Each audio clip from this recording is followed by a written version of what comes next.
Fala pessoal, tudo bem com vocês? Bora com o Diário de um Secador, porque o Inter consegue segurar o Bahia, volta com um empate de Salvador e segue invicto na temporada. Foi um baita resultado, até pelas circunstâncias do jogo. Vamos comentar sobre isso? Chega mais, eu sou o Chico Garcia, inscreva-se no canal e vamos juntos.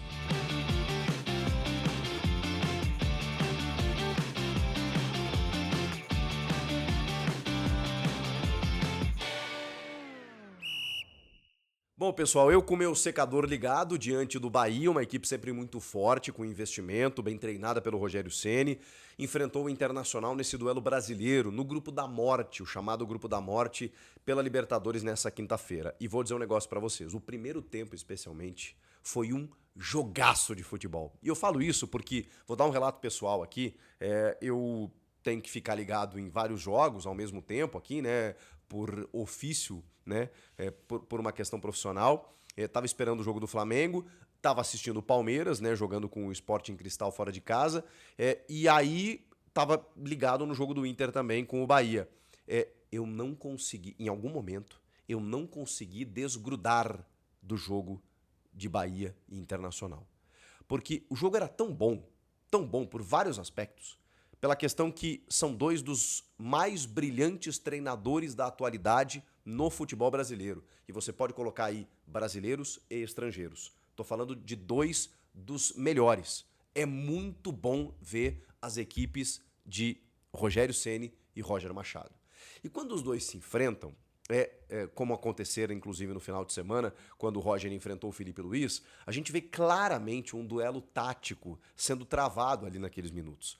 E o Rogério Ceni, ele se propôs a explorar as deficiências que o Inter tem, e elas são poucas, como por exemplo a bola aérea defensiva. Inclusive, o Rogério explorou muito isso no jogo para ver se o Inter sofria algum gol nesse aspecto. E também para anular valências importantes do Inter, como o lado esquerdo, que é sempre muito imponente com o Wesley e o Bernabei.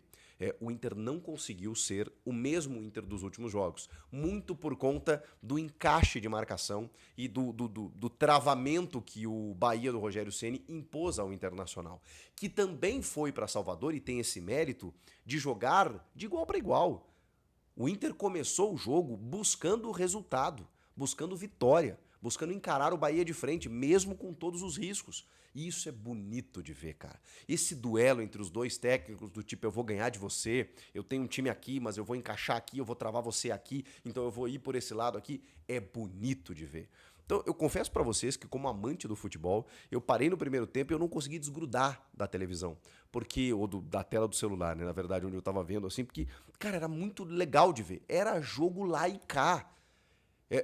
Óbvio que o Bahia talvez tenha tido as melhores chances e já vi amigos colorados comemorando o empate, já vi influenciadores e torcedores e jornalistas que cobrem o Bahia lamentando o resultado, mas, cara, o Inter também poderia ter feito os seus gols. No primeiro tempo, por exemplo, tem uma saída de bola errada e o Vitinho acaba desperdiçando um gol, mas ali, aos 12 minutos de jogo, o Inter já poderia ter aberto o placar. Depois tem uma jogada do Wesley, que foi a única, talvez, né, em que ele corta o marcador e chuta buscando o ângulo oposto em que ele acaba desperdiçando, mas o Inter começou a marcar alto o Bahia e começou a gerar algum desconforto, começou a criar algumas coisas, mas claro que em escapadas o Bahia também começou a levar perigo e o Antony começou a ter que fazer algumas defesas e tal. O primeiro tempo terminou 0-0, mas foi bacana de ver, foi muito legal de ver e eu já imaginava que o placar não ficaria em branco no segundo tempo. Aí vem a segunda etapa e, claro, o início começa um pouco mais amarrado, do tipo assim, deixa eu estudar aqui e tudo mais. O Alan Patrick fazendo jogadas incríveis sempre que a bola vinha no pé dele, né? Impressionante. O Borré não conseguindo ser o jogador que o Inter precisava que ele fosse, e aí o Roger até demora para colocar o Valência no jogo. Tinha gente que defendia inclusive o Valência como titular. O Eric, pelo lado esquerdo do Bahia, foi um grande escape, assim, uma grande alternativa, né? Conseguiu gerar muito desconforto, especialmente porque ali tá o Brian Agui, que tem realmente alguma dificuldade na marcação. O Rogério Ceni sabia disso. E aí o jogo foi se desenrolando até que numa jogada individual do Jean Lucas, que é muito bom volante, o Inter inclusive tentou o contratar, com o Luciano Juba, que é muito bom lateral, que é um lateral versátil, meio ala, meio atacante, ele é muito bom jogador. O Jean Lucas, ele consegue, faz um 2 praticamente, né? Com o Luciano Juba, que devolve e ele de prima acaba tocando para o fundo da rede, só que isso já é 27 minutos do segundo tempo, para vocês entenderem a dificuldade do jogo. Por mais que o Bahia tivesse, por estar em casa, criar boas oportunidades, se impor, especialmente no segundo tempo, porque no primeiro foi muito lá e cá, no segundo tempo o Bahia se impôs para conquistar e buscar o resultado, esse gol, ele só surge aos 27 minutos do segundo tempo. Surgindo ali naquele momento, você imaginava, bom, o Bahia vai buscar esse resultado jogando em casa, fase de grupos, contra o Inter, um adversário difícil, maravilhoso. Mas aí o Inter tem tido isso esse ano, né? E eu preciso reconhecer.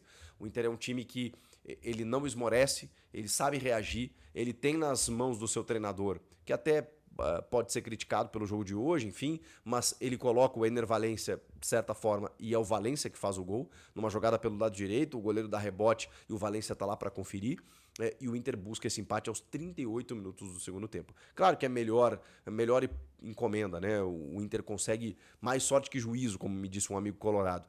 Mas, cara, o Inter teve outras chances até para abrir o placar e não conseguiu. E aí busca esse resultado aos 38 do segundo tempo, mostra a força desse time, que tem um Ener Valencia, por exemplo, no banco de reservas, que é um cara que poderia muito bem ser titular. E aí se discute já se o Carboneiro tem que ser titular na vaga do Wesley e tal. Cara, são baitas alternativas, né? Você pode escolher. Ok, o Wesley não tenha feito um bom jogo, né? Como eu falei, teve só uma jogada lá no primeiro tempo, e o Carboneiro tem entrado bem, mas, cara, são boas opções que o Inter pode. Tanto faz, né? Joga pra cima. Pode ser o Wesley, pode ser o Carboneiro, tanto faz. No caso do Borré e do Valência, o Borré muitas vezes volta, né? Ele chegou a jogar atrás do Valência em alguns momentos pelo Roger, testando ele na vaga do Alan Patrick para ser quase um meia. O Borré realmente não conseguiu. E o Valência, cara, ele tá com estrela, ele tá com fome de gol, ele fez o gol na final do Gauchão, ele reconquistou o seu status perante o torcedor. Sempre que ele é acionado, ele dá trabalho, né, e acabou marcando o gol do empate, né, que evitou a derrota e mantém o Inter invicto na temporada, cara. Isso é grande. A gente tá falando de um time que, ok, disputou o Gauchão, mas também tá disputando agora a Libertadores, né? E de certa forma, continua invicto. Então, tem que valorizar sim. E assim, tem que valorizar muito esse ponto. Pela configuração que é de um grupo difícil, né? Você tem Atlético Nacional e Nacional. O Atlético Nacional meteu 3 no Nacional, né? Então, assim, já deu uma disparada, ok. Os dois empatam agora. Óbvio que o clube da Colômbia deve estar comemorando esse empate entre os dois porque ele dispara. Mas o Inter jogou fora. O Inter vai jogar em casa ainda. E pode confirmar tudo isso dentro dos seus domínios diante do seu torcedor. Empate fora de casa, ele tem que ser comemorado dependendo das circunstâncias. E eu acho que era o caso. Você tem um Bahia muito bem treinado, muito bem ajustado, na casa dos caras, né, com 42 mil pessoas gritando. Aí você volta com o empate, depois de sair perdendo, vou achar ruim? Se eu fosse, né, torcedor do Inter, ou admirador do Inter, e nem isso sou, não tem como achar ruim, né, gente? O Inter fez a sua parte e voltou com um pontaço. Mas, de novo, o mais bonito foi ver. Eu sei que tem muita gente criticando, dizendo que o Inter foi mal, péssimo e não sei o quê. Irmão, tá tudo dentro do esquema. É Libertadores. Libertadores você não brinca. Não é conversinha. Libertadores é pra gente grande. Então, mas não sei o que, não tem vírgula na Libertadores. Libertadores é o seguinte, é pau, é qualidade, é traiçoeira, você tem que buscar resultado, é competir. E eu acho que o Inter fez isso, de verdade. Acho que o Inter fez isso e conseguiu voltar com um resultado maravilhoso, porque o Bahia vai jogar no Beira-Rio, e o Inter, diante da sua torcida, vai ter que fazer o resultado para chegar nas oitavas, além dos outros adversários, né? Então, assim, eu acho que foi um baita jogo de futebol, na moral. Eu gostei demais de ver esse jogo com alternâncias, com os técnicos inovando, com não sei o que. Foi legal. E, cara, é um começo promissor, né? Desse Inter em 2025. Ganha o título gaúcho, na Libertadores já consegue empatar fora contra o Bahia. Sei lá, eu acho que tem coisas boas acontecendo aí. Não quero nem pensar muito. O que vocês acharam do jogo? Comenta aqui, inscreva-se no canal. Eu volto na próxima. Tchau!